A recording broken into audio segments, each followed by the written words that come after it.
तो भगवान कहते हैं चलो ठीक है, अब तुमको नहीं इतना समझ में आ रहा तो मान के चलो कि भाई तुम अगर अपने को ये कहते हो, तुम शोक कर रहे हो ना, तुम ये मान के चलते हो कि ये लोग ठीक है, ये अगर तुम इनको आत्मा को मरने वाला नहीं मानता है, मारने वाला नहीं मानता है, तब भी तुम शोक करने को जो है योग्य नहीं हो। बोले क्यों? भगवान कहते हैं जातस्य ही ध्रुवो मृत्यु ध्रुवम जन्म मृतस्य च तस्माद परिहारार्थे न त्वं शोचितुमर्हसि। कहते हैं कि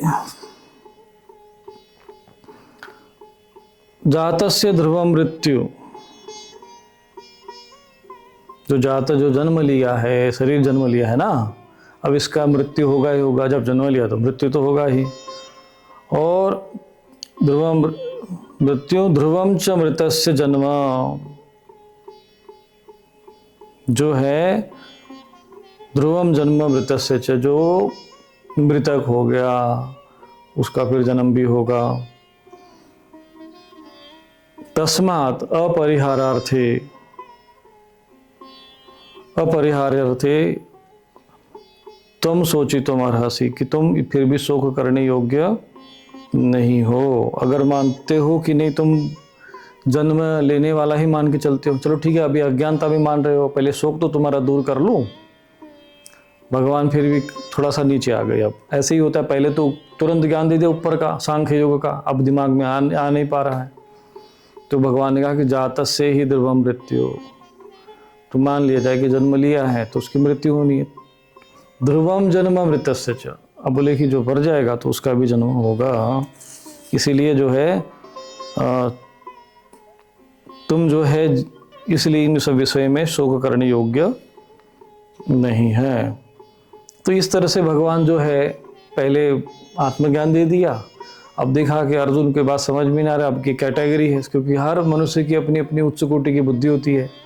अब भगवान तो जो है ये सोचते हैं कि भाई, गुरु भी सोचता है शिष्य के लिए कि भाई ये व्यक्ति आ गया तो उसको तुरंत ज्ञान दे दूँ, मैं इसको आत्मज्ञानी बना दो। और मेन तो मुख्य बात तो यही होती है, तत्वमसि, और यही उपदेश जाता है कि भैया मैं तो अहम ब्रह्मास्मि, मैं ब्रह्म हूँ और तू भी ब्रह्म है। बस अपने को शरीर मत मान और बस अपने को ब्रह्म जान का चिंतन मनन करो और संसार में रहो, यही ज्ञान है। अब चाहे वो 7 दिन में हो जाए, 1 क्षण में हो जाए, तो योग्यता के ऊपर है। अब शिष्य भी कई प्रकार के होते हैं, जैसे कोई पेट्रोल के जैसा होता है, तुरंत अपना माचिस पर दूर से ही पकड़ लेगा, वो आग लग जाएगी। सूखी लकड़ी होगी तो तुरंत थोड़ी समय के बाद फूंक दोगे तो वो भी पकड़ लेगी धीरे धीरे। अब लेकिन जो गीली लकड़ी होगी तो फूंकना पड़ेगा, खूब धुआं, बार बार समय लगेगा उसमें। तो कई प्रकार के शिष्य होते हैं, कोई तुरंत ज्ञान पकड़ लेता है, हाँ अच्छा गुरुजी ने बता दिया, किसी के नहीं समझ में आता है, फिर थोड़ा सा डाउन होकर समझाना पड़ता है। चल मान लेते भैया तो कि आत्मा को जन्मने मरने वाला ही मानता है, क्योंकि कई लोगों को फिर तर्क होते हैं, कुतर्क करते हैं। अब उनको समझाने की उतनी अंतःकरण की शुद्धि और बुद्धि और योग्यता होती नहीं है। भगवान थोड़े नीचे हो गए, कहा कि चल ठीक है, अगर तुम मानते हो जन्म ना मरने वाला है, तब भी तुमको शोक करना नहीं। क्यों? क्योंकि जो मर गया है तो जन्म, जो मरेगा तो फिर जन्म लेगा।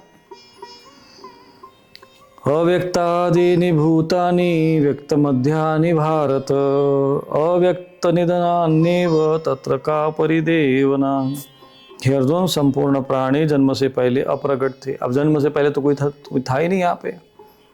भाई हम लोग थे, अभी चलो मान लो ठीक है, हम है, मैं हूँ, ऐसा हम लोग सब लोग कहते हैं।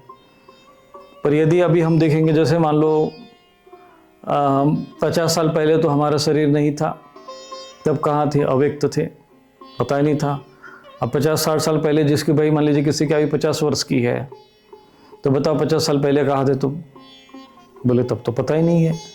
भगवान कहते अव्यक्तादीनि भूतानि, पहले तो ये संपूर्ण मान जन्म से पहले तो अव्यक्त रहते हैं। व्यक्त मध्यानि भारत, अभी क्या दिख रहे हैं? भूतकाल में तो अव्यक्त थे, अब मध्य में देखो दिख रहे हैं, अब हम हैं। और अव्यक्त निधनान्येव, और भविष्य में क्या होगा? जो है ये अप्रगट हो जाने वाले हैं, ये भी फिर वहाँ से निकल जाएंगे, क्योंकि 50-60 साल के बाद फिर गायब हो जाएंगे।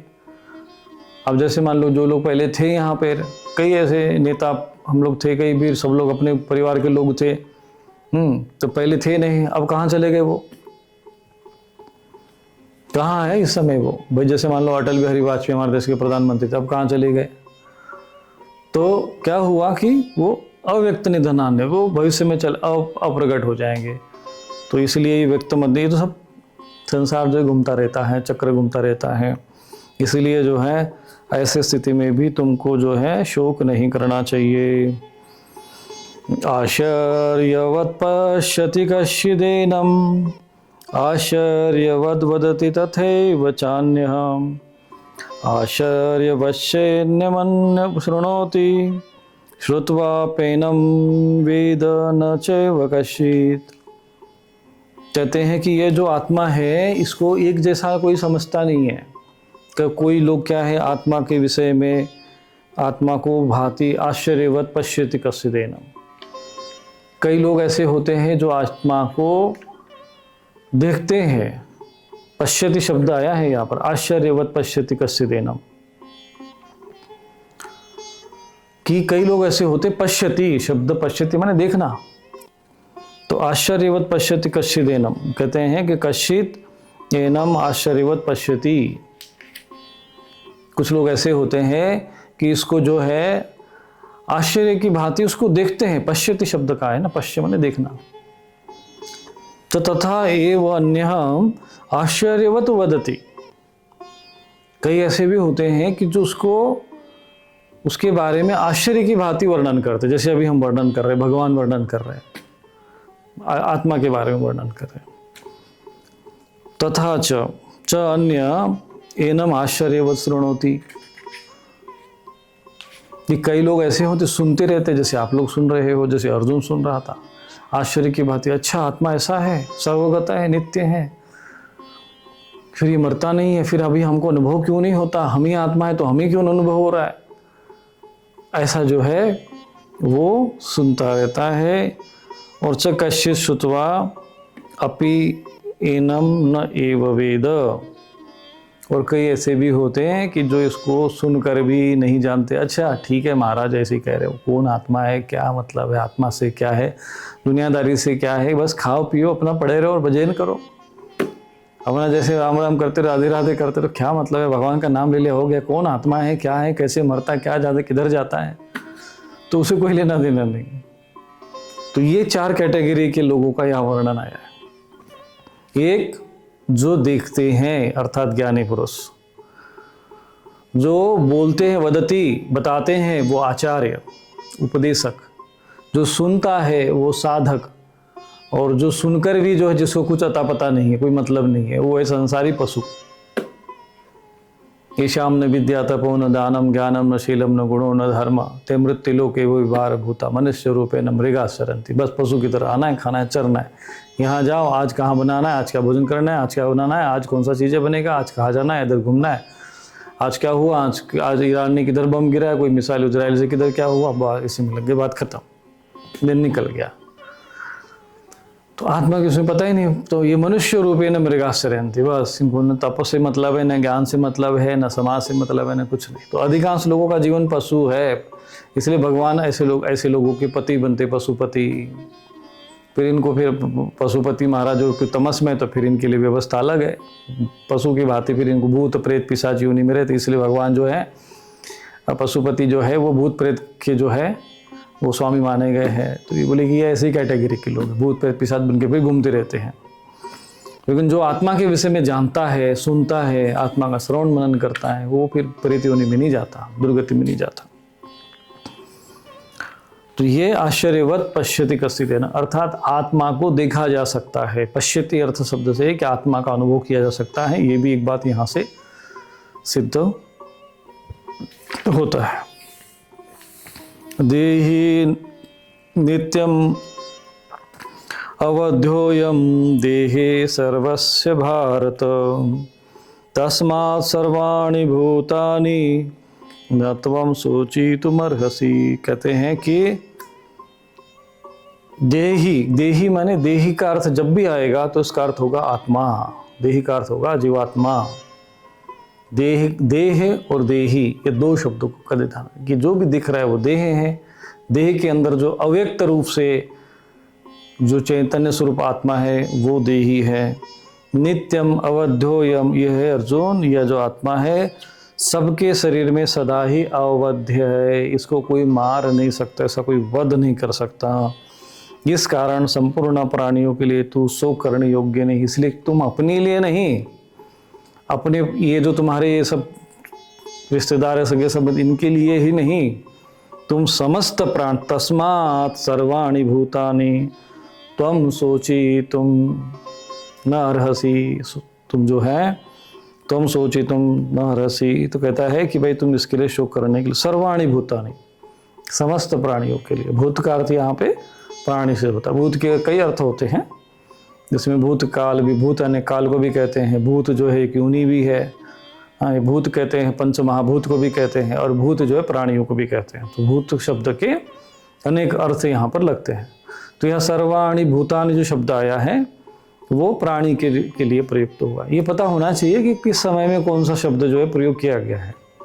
अब जैसे भगवान ने भूतानि यान्ति भूतेजा कहा था, भूत का मतलब भूत योनि से होता है, और यहाँ पे सर्वाणि भूतानि कहा है तो फिर भूत मतलब प्राणी की बात है। सभी समस्त प्राणियों के लिए तू शोक करने योग्य, नहीं तो सर्वाणि भूतानि यहाँ अर्थ लगा दोगे तो सभी भूतों के लिए तू शोक करने के लिए योग्य है, ऐसा अर्थ हो जाएगा। तो यहाँ पर कौन सा अर्थ कहाँ पर लगाना है ये समझना बहुत आवश्यक है। किसी को व्याकरण आदि के आधार पर, अर्थ आदि के आधार पर उसको कहते हैं शास्त्रार्थ, इसी को कहते हैं। तो यहाँ पर शोक करने जैसी तो कुछ है ही नहीं। अगर कुछ मान लीजिए बम गिर भी रहे हैं, लोग मर भी रहे हैं, तो वो अपने अपने कर्म फल है, प्रकृति का। भैया तुमने बम बनाई है तो गिराओगे कभी ना कभी, एक दिन नष्ट होंगे। तो हमें उनके लिए शोक नहीं करना है, और अपने लिए भी नहीं, सगे संबंध, क्योंकि ये जो है सामान्य घटनाएं हैं। परंतु हम क्या करते हैं, अभी सिलेंडर नहीं मिल रहा है, कैसे काम चलेगा? अरे चलेगा ही चलेगा, जब तुम्हारे प्रारब्ध में शरीर बना है, प्रारब्ध है, कोई ना कोई व्यवस्था होगी। कुछ भयभीत हो जाते हैं, चिंताग्रस्त हो जाते हैं, शोकग्रसित हो जाते हैं, हाय हाय हाय कैसे होगा, क्या होगा, अब क्या होगा? अरे आज तो ठीक है ना, अभी तो गैस सिलेंडर है, कल देख लिया जाएगा, कोई ना कोई व्यवस्था परमाण होगा। परिश्रम करोगे तो कोई नहीं मार्ग खुलेगा। तो निश्चिंत होकर जीवन जीना चाहिए, लेकिन लोग शोक मग्न होकर जीते हैं, दुखी होकर जीते रहते हैं। कर्म भी करेंगे फिर टेंशन में रहेंगे, बोलेंगे अरे भाई मेरे से बात मत करो, बहुत टेंशन में जी रहा हो। तो सारे लोग टेंशन में जी रहे हैं, पेंशन मिल रहा है फिर भी टेंशन है। अरे क्या मतलब है? जिसको बेचारे को कल का पता नहीं होता वो मजदूर कि भाई कहीं जाके, अभी तो चलो घर में खाने को भी नहीं है, पत्नी कहती है भैया जाओ कमाने के लिए, आज घर में आटा नहीं है, सब्जी नहीं है। बोले अच्छा ठीक है मैं देखता हूँ कहीं जाके। जब वो जाएगा घूम फिर के, अच्छा महाराज कहीं आपका काम है क्या, कहीं जाके लकड़ी तोड़ देगा, कहीं कुछ कर देगा, मजदूरी कर देगा। शाम तक जो है 1 किलो आटा 2 किलो आटा लेके आएगा, थोड़ी सब्जी लेके, ले भैया भाई बनाओ रोटी सब्जी, खाएगा फिर तान के सो जाएगा। तो उसको भी इतना शौक नहीं होता है। लेकिन जिसके पास सब कुछ है वो ज़्यादा टेंशन में है। इनकम टैक्स वालों से बचने के लिए फिर लोग भागे यहाँ से, कतर में भागे, दुबई में भागे, यूए में भागे। अब वहाँ मिसाल गिरे तो वहाँ से भी भाग रहे। तो ये जीवन में भागते ही रह जाएंगे ये लोग। इतना रुपया पैसा है कि जाकर हिमालय में शांति से भजन करते, अपना गौ सेवा करते, हाँ साधु संतों का प्रवचन सुनते, भगवद गीता सुनते, भगवद गीता का प्रचार करते, वृक्षारोपण करते, यज्ञशाला बनाते, गौशाला बनाते, गुरुकुल बनाते। नहीं भैया, हम पैसा इकट्ठा हो गया, खूब करोड़पति इकट्ठा, अब गवर्नमेंट हमारा टैक्स न ले ले। अरे तेरा टैक्स भी नहीं लेगा तो यमराज तो तेरा टैक्स लेगा ही लेगा ना। यमराज तो तेरे को छोड़ने वाला है कि नहीं महाराज, यमराज इतना पैसा ले लो, हमारे प्राण बख्श दो, हमको छोड़ दो। ये सब तो होगा नहीं। तो ये नश्वर चीजों के पीछे इतना आसक्त नहीं होना चाहिए। भगवान कहते हैं कर्म करो। अर्जुन को भी यही कह रहे हैं कि तू कर्म कर, युद्ध कर। भगवान ये नहीं कह रहे कि तू कर्म से भाग। बस अंतर इतना है कि जो तू कर्म आसक्त होकर कर रहा था, कर्म जो तू शोक मग्न होकर कर रहा था, वो न करके माम अनुस्मर युद्ध च, मेरा स्मरण करो, कर्तव्य भाव से करो, अनासक्त होकर करो, निस्वार्थ भाव से कर्म करो। कर्म मत करो ऐसा भगवान कभी नहीं कहते। कर्म करना ही, कर्म के लिए ही वो प्रेरित कर रहे हैं। जो तुम्हारा कर्तव्य है उसी के लिए प्रेरित कर रहे हैं। और इसीलिए कर्तव्य जानना बहुत आवश्यक है कि हमारा कर्म क्या है। तो ये सारे कर्म जब तुम निस्वार्थ भाव से, अनासक्त भाव से, परोपकार के भाव से, परहित के लिए जब कर्म करते हो, आत्मा को जानने के लिए, आत्मा को केंद्र में रखकर जब तुम कर्म करते हो, तब तुम्हारा ये जो कर्म है वो मोक्ष का कारक बनता है। तुम्हारे आत्मा के लिए मोक्ष कारक बनता है। तुम्हारा मन जो है तुमको मोक्ष की ओर ले चलता है। तो कर्म करने के लिए ही ये शरीर मिला हुआ है, इसीलिए इसको करण कहते हैं। इस शरीर में आपको पता नहीं होगा कितने करण है, पता है सबको पता है, फिर भी पता नहीं है। इसमें शरीर में 10 करण होते हैं। 10 करण कौन से हैं? 5 ज्ञानेंद्रिया और 5 कर्मेंद्रिया, ये 10 करण हो गए। और 4 करण अंदर होते हैं, गुप्त रूप से दिखते नहीं पर करते रहते काम अंदर अंदर, उसको कहते हैं अंतःकरण। ये हो गया बाह्य करण, उसके बाद हो गया अंतःकरण। वो 4 प्रकार के होते हैं। ये हो गए कौन सा? जो मन, बुद्धि, चित्त और अहंकार, इनका भी अपना अपना काम है। जैसे अहंकार यानी मैं, झूठा शरीर के प्रति जो अहंकार होता है, कि देह के प्रति जो अज्ञान मूलक जो संस्कार होते हैं वो अहंकार में जाकर जमा हो जाते हैं। फिर वो कहता है मैं ये हूँ, मैं ऐसा हूँ, मैं वैसा हूँ, वो अहंकार में चला गया। वो अज्ञान रूपी जो ज्ञान है, अज्ञान का जो ज्ञान है, अज्ञान का जो अहम है, वो अहंकार है। फिर वो स्टोर हो जाता है, स्टोरेज, हार्ड डिस्क का काम करता है चित्त। फिर जो है वो बुद्धि जो है, इसमें यदि ठीक ठाक है तो फिर अच्छी जो स्टोरेज अच्छी विचार तो ऊपर लेके आएगी। बुद्धि गड़बड़ होगी तो गलत जो है संस्कार होगी वो उसको ऊपर खींच के लेके आएंगे। फिर वो मन के जो पटल पे दिखता है, स्क्रीन, मन क्या है? स्क्रीन समझ लो। और बुद्धि क्या है? मान लीजिए एक माउस की तरह काम करता है, क्लिक मारा तो फिर फोल्डर खुल गया। तो फोल्डर क्या है? तो चित्त समझ लो। और चलाने वाला जो कंप्यूटर है वो जो है वो अहंकार समझ लो। चलाने वाला जो है वो अहंकार है। और जो ऊर्जा है, जो मन शक्ति, वो आत्मा है। तो ये जो है ये 4 कर्म करण अंदर होते हैं, 4 करण बाहर होते हैं। तो बाह्य करण और अंतःकरण मिला के ये तो 14 करण हो गए, प्रकृति के ही भाग हो गए जो शरीर जब बनता है। परंतु इसके अतिरिक्त भी जो है और होता है, संख्या है, वो प्रकृति के गुणों में आता है, उसी को सांख्य योग कहता है। 14 ये हो गए। फिर और भी है, जैसे वायु है, कितने प्रकार की? 10 प्रकार की वायु, 5 प्रकार की वायु होते, 5 उपवायु होते हैं। प्राण है, महत्तत्व है, यानी ये सब मिलाकर जो है वो चर्चाएं होती है। तो इसी के आधार पे 25 जो है संख्या मानी जाती है प्रकृति के अंदर। फिर उसे ये सारा शरीर बनता है। तो 5 तत्व हो गए। तो कोई 25 बोलता है, कोई 27 है, तो कोई 28 है। ऐसे ऐसे अलग अलग ग्रंथों में वर्णन होता है। तो इस प्रकार से यहाँ पर हमें ये समझना पड़ता है। और ये ज्ञान जो है समझ में आ गया तो भगवत गीता समझ में आ गई। भगवत गीता रख के माथा टेक करो और उसकी ओम जय भगवत गीते करके आरती करने से नहीं होता। भगवत गीता में जो ज्ञान है वो यहाँ मस्तिष्क में उतरना चाहिए। और जो तुम्हारे मस्तिष्क में उतार दे तो बस समझ लो वही तुम्हारा गुरु है, वही तुम्हारा आचार्य है, वही तुम्हारा मोक्ष करता है। स्वधर्ममपि चावीक्ष्य न विकम्पितुमर्हसि धर्माद्धि युद्धा श्रेयोन्न क्षत्रियस्य न विद्यते। अब भगवान उसको कहते हैं कि तू जो कर्म से भाग रहा है, भगवान ने उनको पहले ज्ञान तो दे दिया, समझा दिया। अब बता रहे कर्म की महिमा, कर्म करना है। और तुम जो अब थोड़ा सा समझ में आ गया नहीं है, तो अर्जुन के चेहरे को देख लिया भगवान ने, अरे इसके समझ में नहीं आ रहा है, ये सांख्य की उसको समझ में नहीं आ रहा है। पहले तो कभी कभी हम भी अपने शिष्यों को पहले समझाते हैं, फिर दिखता है कि उनके चेहरे का हम विश्लेषण करते रहते कि वो समझ में आ रहा है कि नहीं आ रहा है, इसको नहीं समझ में आ रहा है। फिर हम थोड़ा डाउन होकर समझाते हैं उनको, फिर उनकी भाषा में समझाते हैं, उनके स्तर पर आके बात करते हैं। तो इसीलिए क्या है कि गुरु को शिष्य के स्तर पर आकर बात करना पड़ता है, उनके जैसे रहना, उनके जैसा खाना। फिर धीरे धीरे फिर बैठ के एकांत में फिर धीरे से चुपके से फिर उनको समझ, ये मंत्र लो, ये साधना करो, फिर उनको आत्मज्ञान होता है। ऐसे करते करते गुरु जो है शिष्य को कब आत्मज्ञानी बना देता है, शिष्य को भी पता नहीं चलता। तो कहता है तथा अपने धर्मों को देखकर भी तो भय करने योग्य नहीं है। अब तुम भगवान जो है अलग अलग भाषा में समझा रहे उसको, अब धर्म की बात कर रहे हैं। बोले देख क्यों तुझे भय नहीं करना चाहिए, न विकम्पी करे, विकम्पित यानी विकम्पी शब्द जो है कंपित होना, भयभीत होना। न अर्हसि, बोले क्यों? क्योंकि क्षत्रियस्य धर्म्यात् युद्धात् अन्यत् श्रेय न विद्यते।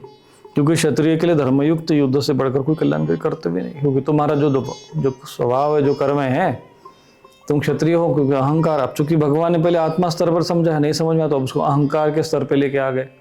अब क्षत्रिय का अहंकार तो वहाँ पे बैठा हुआ था, मैं क्षत्रिय हूँ, मैं धनुर्धर हूँ, मैं अर्जुन हूँ। मैं कहा ठीक है भाई, तो ऐसे ही है। तो फिर ठीक उसी धरातल पे आगे समझा रहे कि क्षत्रिय का जो है धर्मयुक्त युद्ध से बढ़कर कोई कल्याणकारी नहीं है। और हे पार्थ, यदृच्छया च उपपन्नम स्वर्गद्वारम अपावृतम सुखिन क्षत्रिया पार्थ लभन्ते युद्ध में दृशम। कि है पार्थ, अपने आप प्राप्त हुए और खुले हुए स्वर्ग के द्वार रूप जिस प्रकार के युद्ध को भाग्यवान क्षत्रिय लोग ही पाते हैं। बोले ये जो युद्ध है, इस युद्ध में भी शरीर तो छूटना है, शरीर तो नष्ट होना है, पर अपने देश के लिए, अपने राष्ट्र के लिए, अपने प्रजा के लिए, अपने परिवार की रक्षा के लिए, अपने समाज की रक्षा के लिए जो युद्ध करता है, ये जो है ये भाग्यवान लोग होते हैं। कि शरीर तो वैसे भी नष्ट होना, रोगी होकर मरेगा तो बूढ़ा होकर मरेगा, परंतु जो परोपकार और परहित में जो अपना जीवन लगा देते हैं वे सुखी न, यानी भाग्यवान कहा गया है यहाँ पर शब्द सुखी न क्षत्रिय पार्थ। तो यहाँ सुखी न शब्द का अर्थ भाग्यवान यहाँ पर लिखा गया है। तो इस प्रकार से ये आज जो है हम लोगों ने चर्चा की है।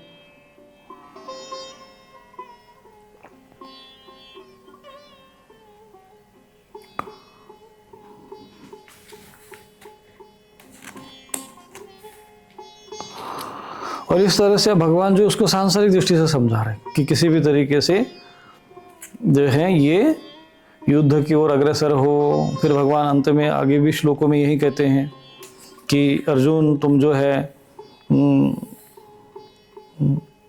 किंतु यदि तू इस धर्मयुक्त युद्ध को नहीं करेगा तो स्वधर्म और कीर्ति को खोकर पाप को प्राप्त होगा। ततः स्वधर्मम कीर्तिम च हित्वा पापम वापससी। कहता है कि तुम इसको खोकर जो है इसको खो देगा। तथा सब लोग बहुत काल तक रहने वाली अपकीर्ति भी का कथन करेंगे, फिर तुम्हारा अनादर भी होगा। और माननीय पुरुष के लिए अपकीर्ति मरण से भी बढ़कर है। संभावितस्य चा कीर्ति मरणा गतिरिच्यते। कि जो है जो माननीय पुरुष होते हैं उनके लिए अपकीर्ति अपमान मरण से भी बढ़कर है। और जिनकी दृष्टि में तो पहले बहुत सम्मानित होकर लघुता को प्राप्त होगा, वे महारथी लोग तुझे ही भय के कारण युद्ध से हटा हुआ मानेंगे। तेरे वेरे लोग तेरे सामर्थ्य की निंदा करते हुए तुझे बहुत से न कहने योग्य वचन भी कहेंगे। कि उससे अधिक दुख और क्या होगा।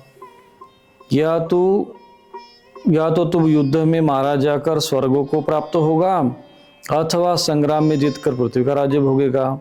इस कारण है अर्जुन तू युद्ध के लिए निश्चय करके खड़ा हो जा। हतो वा प्राप्स्यसि स्वर्ग जित्वा वा भोक्ष्यसे महिम। तस्माद् उत्तिष्ठ कौन्तेय युद्धाय कृत निश्चय। अब जो है भगवान ने पहले आत्मज्ञान दे दिया, समझा दिया।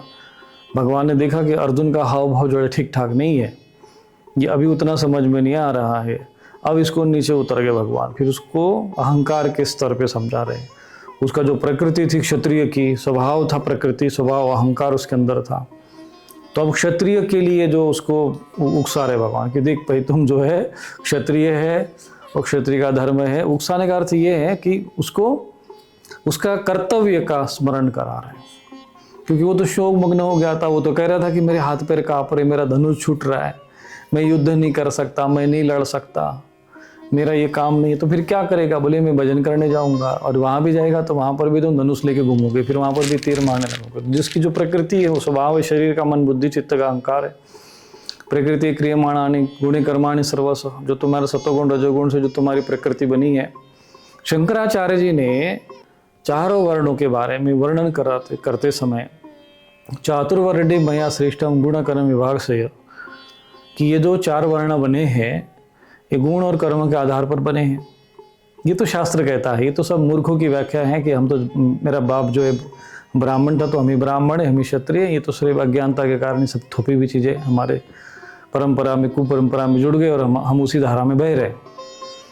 परंतु शास्त्रोक्त बात क्या है, क्योंकि शास्त्र में तो गुण कर्म ही लिखा है। तो उसकी व्याख्या शंकराचार्य जी ने बड़ी सुंदरता के साथ की। शंकराचार्य जी ने उसको गुण के बारे में बताया कि जो सत्वगुण प्रधान होते हैं वो ब्राह्मण है, और जिसमें सत्वगुण की प्रधानता और उस रजोगुण की प्रधानता और सत्व उपरजनस्य रहता है ना, सत्वगुण गौण होता है। ऐसा सत्वगुण रजोगुण तमोगुण क्या गुण के आधार पे तो बना है, लेकिन कैसे गुणों के आधार पे बना है, तो इसका विश्लेषण शंकराचार्य जी ने गीता शंकर भाष्य में किया, जो कि अगले समय में जब ये आगे वर्णन आएगा तो हम उस पर चर्चा करेंगे। तो शास्त्रोक्त व्याख्या तो यही है, और ये जो वर्ण कर्म है भगवद गीता में कहा कि स्वभावजम, जैसे कि क्षत्रिय का जो वर्णन करते हुए गुण कर्म की बात आई, तो गुण तो ये होता है कि उसमें रजोगुण की प्रधानता होती है और सत्वगुण उसमें गौण मात्रा में होता है। ये शंकराचार्य जी ने व्याख्या की है स्वयं, क्योंकि भगवान शंकर के स्वरूप थे तो वो जानते थे भगवान के उस कहने का भावार्थ क्या है। और बात आई कर्म की, ये तो गुण तो हो गया, अब कर्म क्या, तो शौर्य तेजो धृतिर्दाक्ष युद्धे च अपलायनम दानम ईश्वर भावश्य, क्योंकि उसमें ईश्वर दान का भाव रहता है और ईश्वर का भाव रहता है, अहम भाव रहता है। तो क्षात्र कर्म स्वभावजम, और वहां पर अंत में भगवान ने एक शब्द जोड़ दिया स्वभावजम, उसका स्वभाव है, प्रकृति है, स्वभाव है। और ये स्वभाव कैसे बनता है उसका भी वर्णन भगवद गीता में आगे वर्णन आएगा, ये स्वभाव कैसे बनता है। तो कई लोगों ने अपने जो है वही, ये वास्तव में क्या है कि जिनको धर्म और शास्त्र से अधिक जो है धन और स्वार्थ जिनको प्रिय होता है, तो वो फिर वो शास्त्रों के साथ धर्म के साथ खिलवाड़ करते हैं, छेड़छाड़ करते हैं, और जो मूल जो है शास्त्र का ज्ञान है वो समाज तक पहुंचने नहीं देते हैं, और समाज फिर अज्ञानता में और भ्रम में जो है ऐसे ही जीता रहता है और लड़ता रहता है और मरता रहता है। इसी को धर्म की ग्लानि कहते हैं। यदा यदा ही धर्मस्य ग्लानिर्भवति भारत, धर्म की ग्लानि इसी को कहते हैं। अभ्युत्थानम धर्मस्य, अधर्म की जो है अभिवृद्धि होती है। तदात्मानं सृजाम्यहम्, तब भगवान अवतार लेते हैं और फिर लोगों को समझाते हैं। अब कभी क्षत्रिय रूप में आए तो फिर युद्ध करके समझाते हैं, महापुरुष के रूप में आ गए, ज्ञानी पुरुष में आए तो उपदेश के द्वारा समझाते हैं। तो शंकराचार्य जी भी भगवान के अवतार ही थे, और उस समय धर्म की ग्लानि हो गई थी, तो उन्होंने फिर उसकी व्याख्या की, भगवद गीता की व्याख्या की। भगवद गीता का ज्ञान लोगों को समझाना बहुत आवश्यक था, क्योंकि भगवद गीता जो है वो स्वयं प्रामाणिक ग्रंथ है, श्रुति ग्रंथ है। प्रस्थान त्रयी में इसका वर्णन है, और भगवान नारायण के मुख से निकला हुआ ज्ञान है, परम ज्ञान है, वेद और उपनिषद का सार है। इससे श्रेष्ठ कोई ज्ञान हो ही नहीं सकता। तो इन्होंने अलग से कुछ लिखा नहीं, उसी की व्याख्या की, विस्तार रूप में समझाया। कहाँ कहाँ जो लोग जो है भ्रम करते, कहाँ कहाँ गड़बड़िया है। तो आज जैसे हम लोग जाति के नाम पर जिस तरीके से समाज पूरी तरीके से बिखरा हुआ है, लड़ रहे आपस में, भटक रहा है, मैं ये फलाने जाति का, मैं ये हूँ, अन्य असंख्य चीज़ों में जो चारों तरफ जो हाहाकार मचा हुआ है, अधर्म मचा हुआ है, इसका कारण क्या? अज्ञान है। यदि समाज शास्त्रोक्त भगवद गीता में जो है, क्योंकि हम जब तक शास्त्र के अनुसार नहीं, बात आती शास्त्र की, आज किसी कोई भी ब्राह्मण है शब्द है, ये तो कहाँ है, कहाँ से आई है शब्द? भाई आए तो शास्त्र से ही। तो शास्त्र में जब आए तो वो किसके लिए आए और कैसी उसकी व्याख्या है, किसके लिए कहाँ गया, क्यों कहाँ गया, अब ये कौन बताएगा? बताएगा तो शास्त्र ही ना। तो उन शास्त्रों पर चर्चा करना, उन शास्त्र ज्ञान प्राप्त करना बहुत आवश्यक है। भगवान ने यहाँ पर अर्जुन को कहा कि तुम्हारा जो स्वभाव है वो क्षत्रिय का स्वभाव है, वो क्षत्रिय होने के नाते तुम्हें जो है वो कर्म करना चाहिए, युद्ध करना चाहिए। यदि युद्ध नहीं करेगा तो तुम्हारी अपकीर्ति होगी, और तुमको, क्योंकि उसमें अहम भाव होता है, ईश्वर भावस्य ऐसा भाव होता है, स्वभाव है उसका, प्रकृति ईश्वर भाव होना, मैं राजा हूँ, तुमको बताओ क्या चाहिए, दान की भावना, शौर्य की भावना, शौर्य तेज उसमें होता है, दक्ष ने दक्षता होती है, कौन क्या कर रहा है उसको सब बराबर पता रहता है। युद्धे च परान, युद्ध से भागेगा नहीं। अब ये अर्जुन यहाँ से युद्ध की भागने की तैयारी कर रहा है, तो वो उसको स्मरण दिलाया कि भाई तू क्षत्रिय है, क्षत्रिय जो युद्ध से नहीं भागते, और भाग गया तो सब तुम्हारी निंदा करेंगे, और जो माननीय होते, क्योंकि क्षत्रिय माँ भाई अहमवाद है उसके अंदर, मैं क्षत्रिय हूँ तो मैं अहम लेके बैठा हुआ है, बोले सब तुम तो मरने के जैसे, मुँह से तो मरण से भी दुर्गति है, तो निंदा जो अपकीर्ति है। और इसीलिए बड़े बड़े जो नेतागण जो है वो निंदा से बचते हैं, भाई ये ना होने। तो अभी अगर ये सब जनता का अगर नहीं होता तो फिर तो भगवान राम ने भी जो है सीता माता का जो त्याग किया तो वही लेन कि अपकीर्ति ना फैले, और हमारा आचरण देखकर फिर प्रजा भी वैसा आचरण न करने लग जाए। इसलिए उन्होंने फिर राजधर्म का पालन करते सीता माता का त्याग कर दिया, क्योंकि फिर जो अपकीर्ति जो है वो मरण से भी संभावित से, इसमें शब्द आया है ना कि संभावित से चा कीर्ति मरणाद अतिरिच्यते, ये मरण से भी बड़ी दुर्गति होती है। अपकीर्ति में तो आदमी वैसे ही मरता है, निंदा से तो वैसे ही मर जाएगा आदमी। तो इससे जो है बचता है व्यक्ति, जो ज्ञानी माननीय पुरुष होता है वो इससे बचता है। तो ये जानता था, भगवान जानते थे कि इसका स्वभाव क्षत्रिय का है, इसके कर्म क्षत्रिय के हैं। जब मैं इसको ऐसा थोड़ा सा इसको स्मरण कराऊंगा अपने क्षत्रिय स्वभाव का, तो फिर ये जगेगा अंदर, क्योंकि अहंकार, क्योंकि अभी तो अज्ञानता में है। ज्ञान तो पूरा ज्ञान 18 अध्याय सुनाने के बाद हो गया, अभी तो अज्ञानता में जी रहा है वो भी। और ये भी अज्ञान जनित ही है, मैं क्षत्रिय हूं, मैं ब्राह्मण हूं, ये भी अज्ञान जनित ही अहम है। फिर भी जो है चूंकि अज्ञान अवस्था में है तो थोड़ा बहुत उसको किसी तरीके से युद्ध तो पहले करे, धर्म का पहले आचरण तो करे, अधर्म तो न करे, नहीं तो ये और दुर्गति में चला जाएगा। इसलिए फिर उसको समझा है कि तू क्षत्रिय है और क्षत्रिय का धर्म ये है, युद्ध करो, युद्धाय कृत निश्चय, युद्ध के लिए तुम तैयार हो जाओ। और बोले कि अगर युद्ध करेगा तो क्या होगा, हतो वा प्राप्त स्वर्ग। बोले भगवान ने कहा कि तू अगर मर गया युद्ध करते करते, अगर वीर गति को प्राप्त हो गया, स्वर्ग में जाएगा। बोले कि अगर मान लीजिए, और वो भी अगर मर गए तुम्हारे जो है वो सब जिनको देखकर, वो भी युद्ध की भूमि में, वो भी स्वर्ग में जाएंगे। तो उसको क्या होता है कि जो क्षत्रिय होता है उसमें भोग का विलास रहता है, क्योंकि रजोगुण प्रधानता रहता है, तो भोग और विलास और ऐश्वर्य और सुख की कामना रखता है। इसलिए उसको भगवान ने स्वर्ग का की तरफ बता दिया, स्वर्ग की तरफ ध्यान दिया कि देख स्वर्ग में जाना है तो युद्ध कर। तो थोड़ा सा क्या है, पहले कहते ना साम फिर दाम, ऐसा है, उसको थोड़ा सा उसको लोभ दिया स्वर्ग का, कम से कम स्वर्ग का तो धन है। तो बोले तो नरक में जाएगा। बोले अब क्योंकि मरना तो ही है, अब स्वर्ग में जाना है कि नरक में जाना है, कि तुम सोच ले।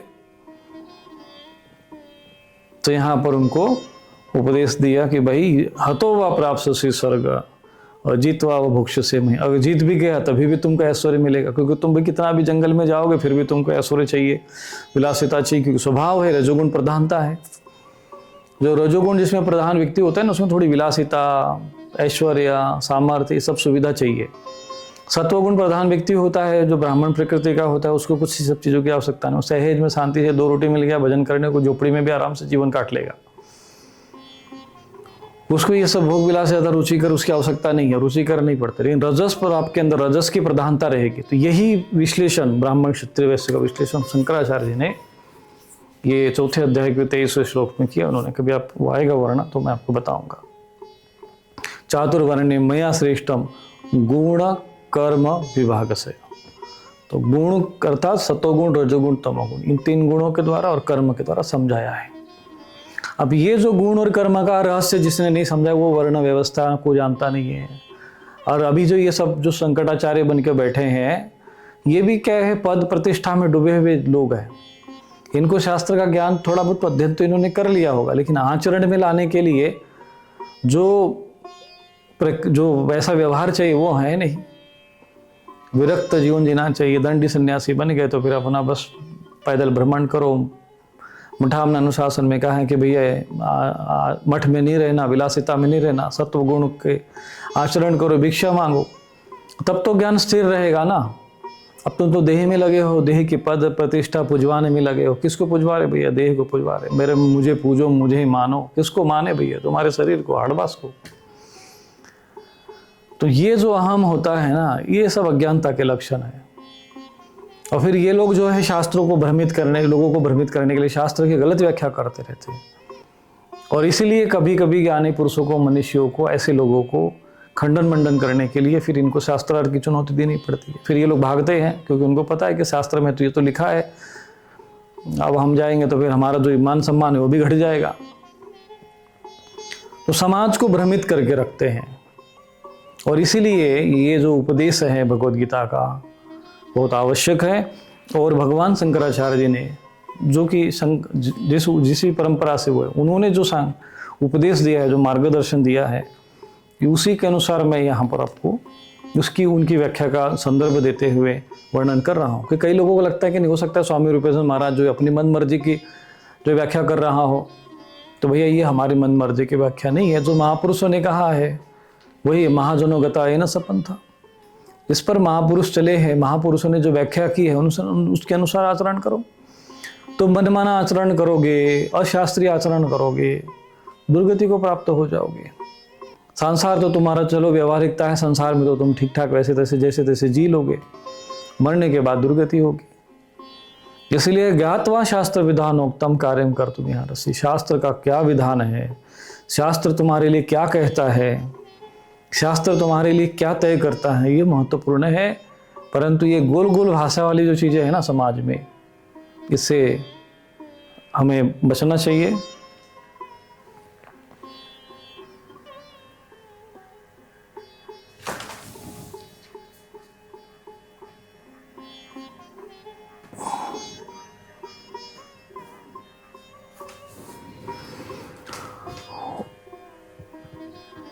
नारायण नारायण। और ये जो उपदेश हैं, ये जो उपदेश शंकराचार्य जी ने व्याख्या करते समय भगवद गीता का दिया है, उसको जानते हुए, मानते हुए, समझते हुए हमें उसको समाज के समक्ष रखना चाहिए। तो हमने वही प्रयत्न किया है और उसी दिशा में आप लोगों को मार्गदर्शन किया है, और उसी को जानते हुए समझते हुए हमें अपना कल्याण और उत्थान स्वयं तय करना चाहिए। तो आज इतना ही। नारायण नारायण नारायण।